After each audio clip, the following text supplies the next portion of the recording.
If let's say today you don't define the experience or taking good care of the customer journey itself, people wouldn't remember about your brand, even how much that you are invested or how many campaigns you already blasted out to the end consumer. Eventually you will become just another annoying app.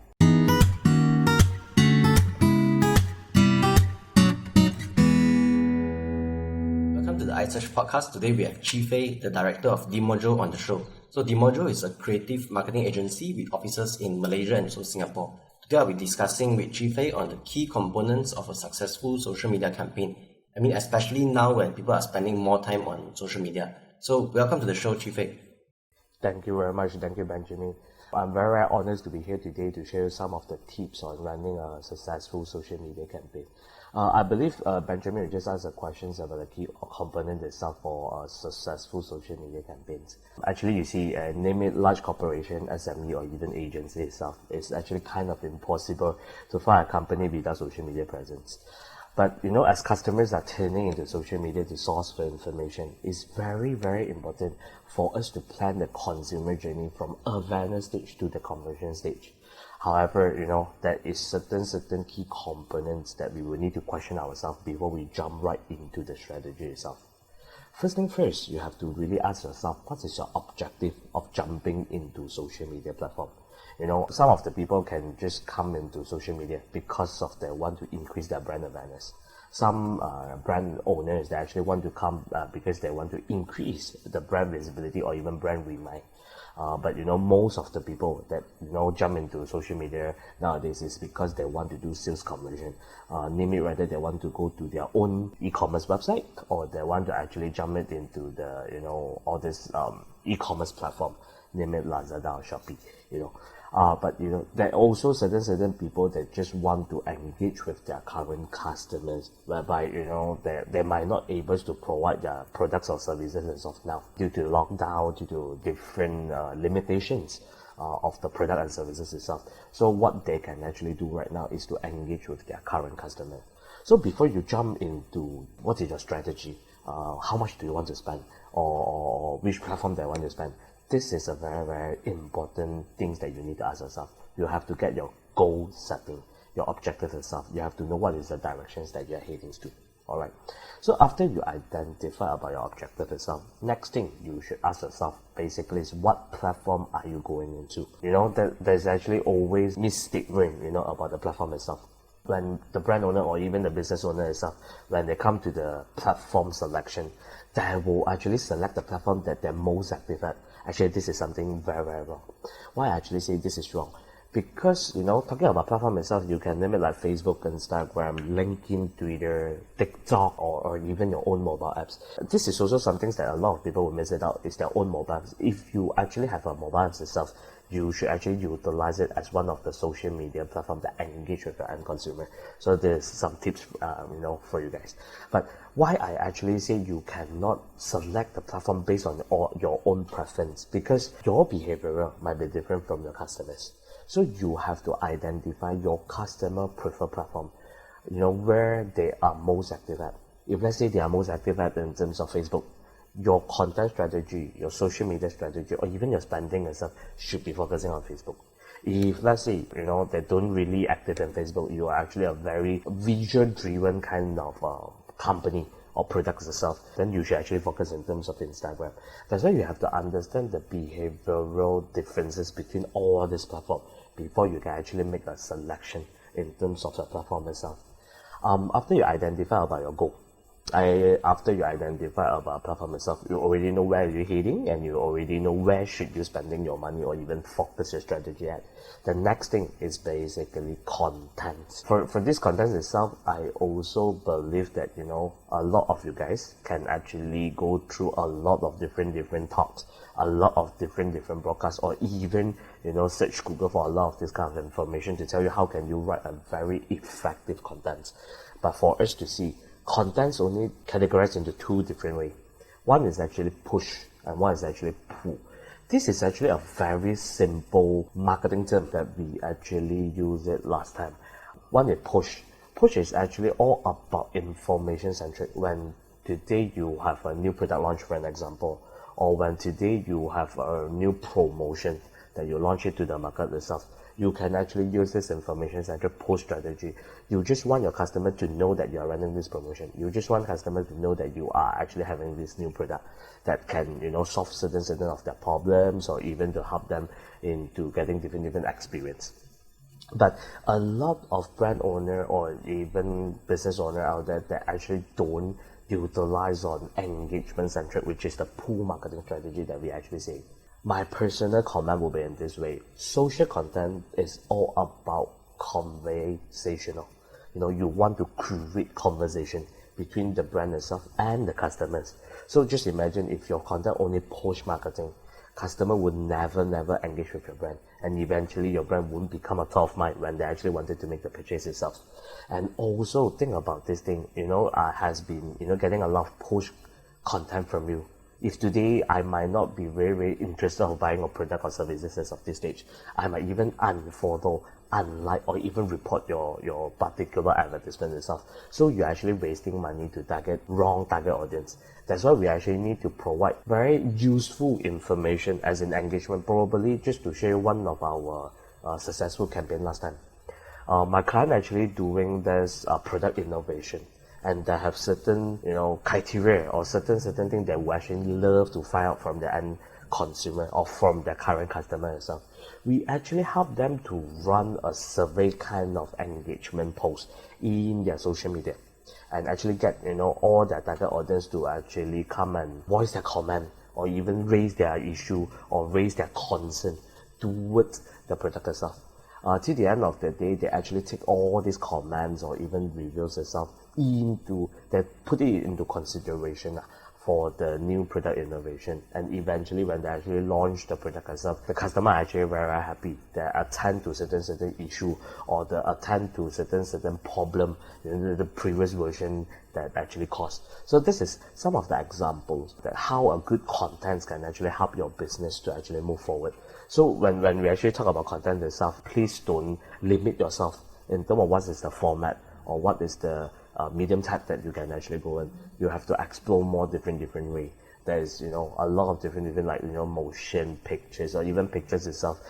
You got different sizes. So this is some things that we need to actually put in mind. Okay, so Benjamin, you got any questions? Oh no, so far so good. So you're saying that don't just keep on selling on social media, to have a balance of educational content and also to run ads to sell. Correct. Okay, you see, when talking about selling and stuff, selling not necessarily directly giving you a promotion or price card or even buy two free one, not necessary in that term. Sometimes you can also create the needs for the end consumer itself, or remind them they actually need this. So based on all this content itself, people will actually come into a process of, oh wow, okay, there's long time I didn't actually taste this chocolate cake, for an example, or there's long time that I miss of having this chocolate cake during my tea time. It could be a way. Need not necessary to actually run advertisements, tell people that I buy two free and things like this. So selections in terms of the timing and stuff to push your content out to the end consumer is also very important. The last component that I would actually love to highlight today basically is the features itself, because I believe you guys also agree with me that there's a lot of different latest technology has been launched in the market itself. Back to few years back, there's AR, VR, and you can actually use different format of talking to the end consumer via social media itself. So if today you want to run certain thing to capture their attention, of your end consumers itself, you can be actually considering to adapt it into all this latest technology, whereby you can have an AR campaign within your social media campaign, or you can actually even send out brochure whereby people can use their phone just to scan your brochure, and there's some VR actually popping up.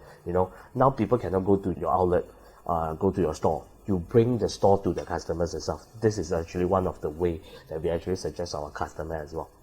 So this is the AR VR things that I will actually also advise. We actually put in some considerations or even some of the technology that we can actually adapt to the new social media campaign. But you see, if let's say you say, oh no, it's a new business, or we're actually struggling right now, let's don't invest so much in terms of all these AR and VR, because the spending or the investment on all this AR and VR is actually a little bit on the high side. But if let's say that's a problem for you, the last things that I would actually love to highlight to you guys is, okay, let's don't look at AR and VR. How about a social media hashtag? How about some keyword tagging, in terms of your blog post?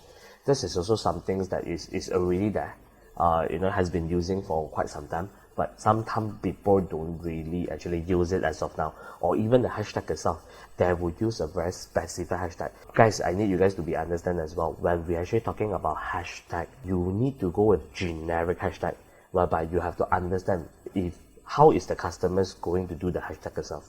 If you are going to do a very specific hashtag, your post outreach will never be there. But if let's say you're doing a generic hashtag, delicious cake, this is some of the example, a very generic hashtag, your posting will actually outreach to more people compared to, organic reach from a social media page itself. Yep. Okay. I mean, one thing that you mentioned is very interesting, but I don't know whether is it a bit futuristic is for the AR and VR. So how can business owners who is interested in this, how can they get started?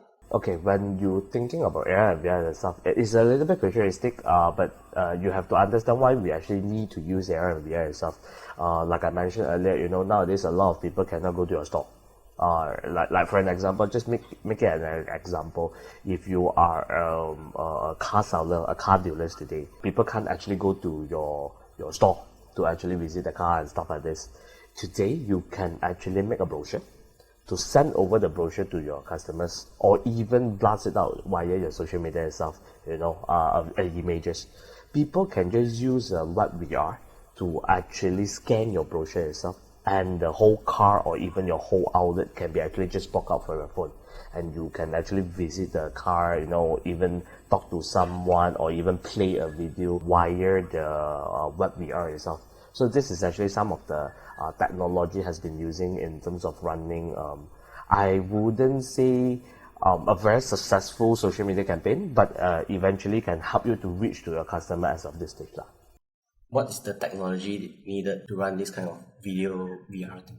Basically, when you need to run a VR social media campaign, definitely you need to engage a company or an agency, who actually have the experience of setting up the VR, or even setting up the back end, when they scan this particular brochure as a marker, what will pop up, then what is the experience or whole journey when they're first jumping into your VR itself. So we need to lead them from, people will have to understand when they come in, what is the first touch point.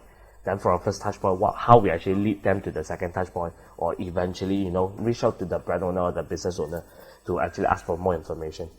So yeah, you need an agency to help you to plan the whole journey itself. So having worked with many SMEs and also large corporations, what are some social media marketing strategies that are working great currently? When we actually say marketing strategy that working great, probably as of now, I'll give you some of the strategy that working great currently, or probably by this week itself. But I would say social media or digital space itself are actually moving very, very fast. So there is the best strategy that actually working forever. But some of the things that we can actually think of, first thing first, educating about your customer. Feed them with information that will benefit to them, might be the smartest route that you can actually use when you first started your social media platform. Next thing, you need to be very, very human-centric. You need to speak their language and feel with them yourself. Put yourself into their shoes and actually work around your product or work around your services for the magical moments itself. Never sounds like a machine. If you sound like a machine, people doesn't really feel like talking to you anyhow. So you need to be very, very human-centric. But when I actually say human-centric itself, doesn't really mean that you have to humanize your products itself, or you have to put yourself or transform your product or services into a human. Not necessary, but you just need to speak about, speak their language, in short. The last thing that we will actually think is working very, very nicely now is actually the bite-sized video. You see, the creations of TikTok and Instagram Reel is actually not out from sky. They're not because of creating it out from nowhere. When TikTok is actually, raising up, or when TikTok is actually booming, Instagram wouldn't be because of this thing is booming up. That's why they actually come out with Instagram Reel. I don't think Facebook as a big corporation that will actually do this kind of decision just based on, TikTok is actually picking up. They actually have enough studies about consumer behavior before they actually launch the app itself. All of us understanding that, motion content is actually picking up. But we also have to understand about the retention rate of customers reducing. Last time, a 3 minutes video, 5 minute video, people would just be there to watch it. But now, if let's say you're still publishing a 3 minutes video, 5 minute video, people no longer even can finish the whole video or even half of it. That's why there's a lot of, bite-sized video has been coming out. And we also have to understand about, the consumer behavior. Nowadays, there's too many 30 seconds between your daily routine. For an example, when you are walking to your car after your work itself, or probably today you are waiting for your meal delivery. All this time, all these 30 seconds could actually help them to just jump right into an advertisement that you are serving it to them. That's why, we will actually advise when you're actually coming to think about the social media content or even the advertisement content itself, the bite-sized video should be some things that you guys need to actually put it in your mind. Name it whether it's actually vertical or horizontal modes of motion. But this is some things that you guys will actually put it into the consideration. Bite size meaning plenty of 30 seconds to 1 minute kind of video. Correct. Even you have a very, very long storyline to actually tell. You actually have to break it down into a 30 seconds video, whereby every single 30 seconds video could actually tell you a different messaging. Could actually have different messaging behind, and you can, one more thing is you can actually use a different bite-sized video to actually target or even talk to different group of people. Because I believe some of the brand owner out there or the business owner out there, you actually have different range of product serving different customers. So with enough bite-sized video, you can actually talk to different people with different messaging. Okay. So, which is the best social media channel now for a B2B and also a B2C company? Okay.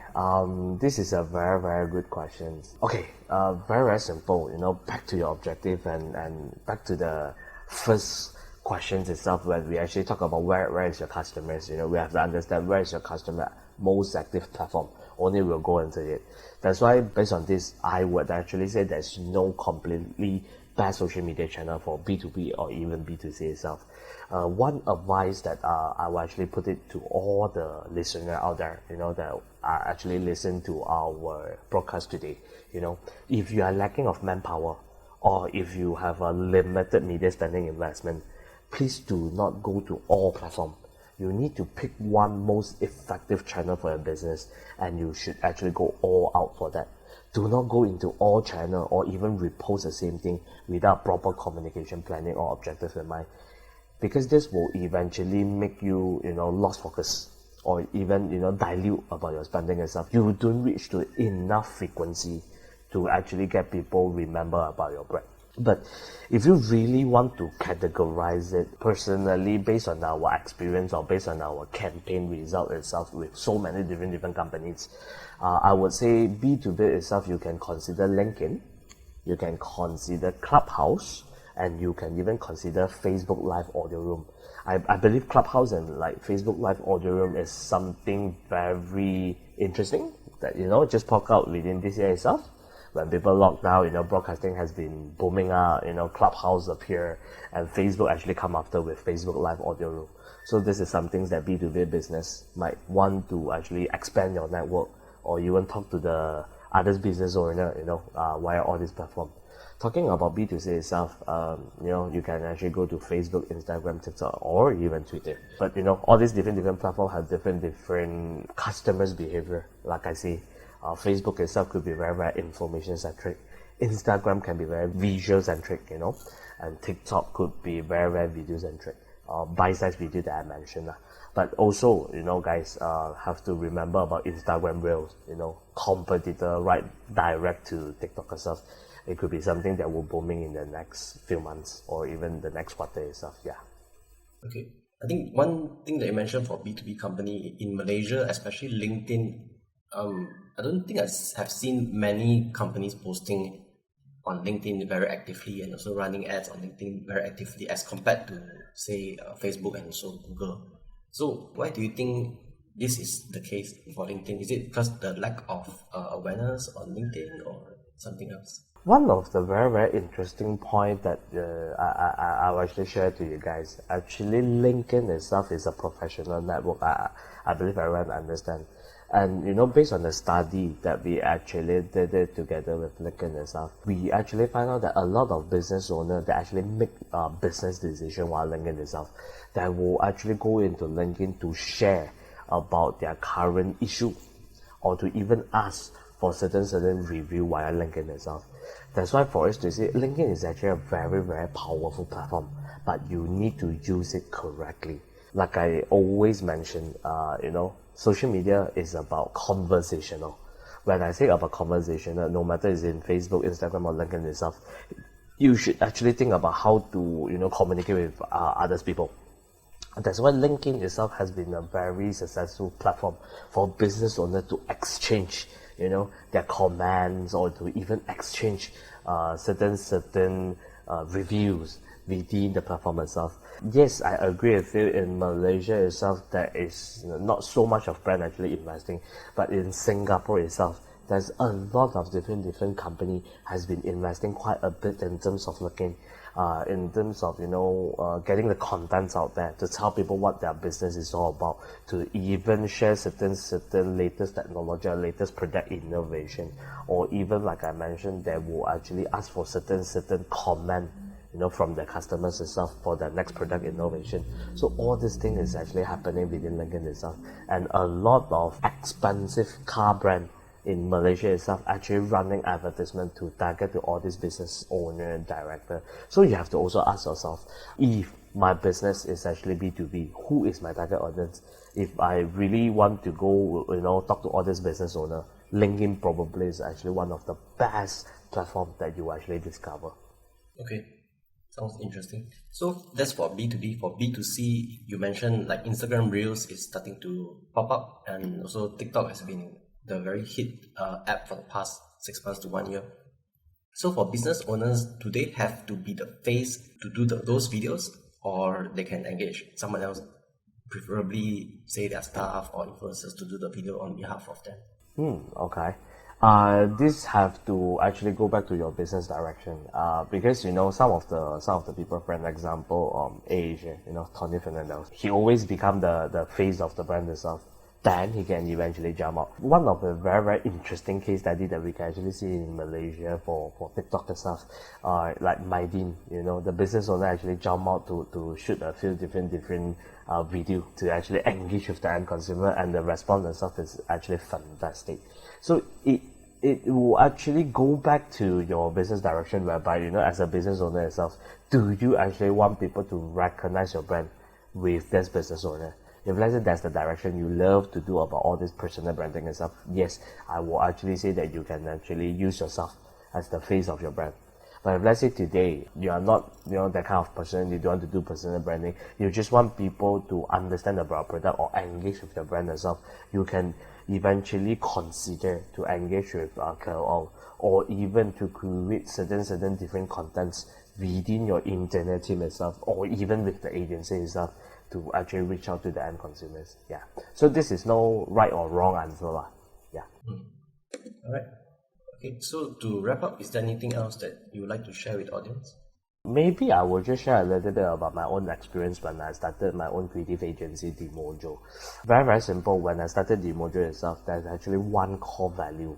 The core value for Demojo itself is actually define experience.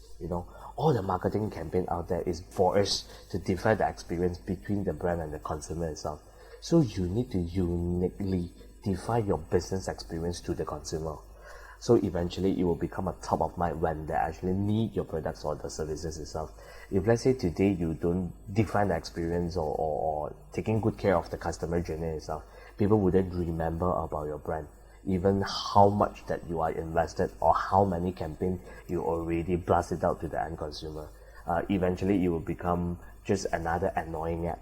So this is some things that you know, all the business owners out there, you need to put it in mind. You have to define the experience between your brand and your consumer. Yeah. Just curious, what do you mean by defining the experience for the consumer? Okay. By defining the experience itself, you have to actually, if you remember that I just mentioned about the customer journey itself, how we can actually first started about getting people aware about our product. Then from the awareness itself, how can we actually bring it to them? Like the VR AR that I mentioned is one of the way that we're defining the experience itself. We actually, nowadays you cannot come to me, so I bring the store to you, you know. This is also one of the way that we're actually bringing a different experience for people to experience with your brand. And then, you know, after all this, how can you actually get people into the conversion stage? How can you actually make people wanted to make booking or even buy with you? So this is also another experience. Even so, after the buying itself, what is your after sales service also playing a very important role, because you know there's also a lot of cross-selling, upselling that we don't really have enough time to actually discuss about it today. So we have to always understand about the funneling, the sales funneling itself, the experience funneling itself. Yeah. All right, great. So thanks Chee for coming onto the show. Check out Demojo down below, and I'll see you in the next episode. Thank you.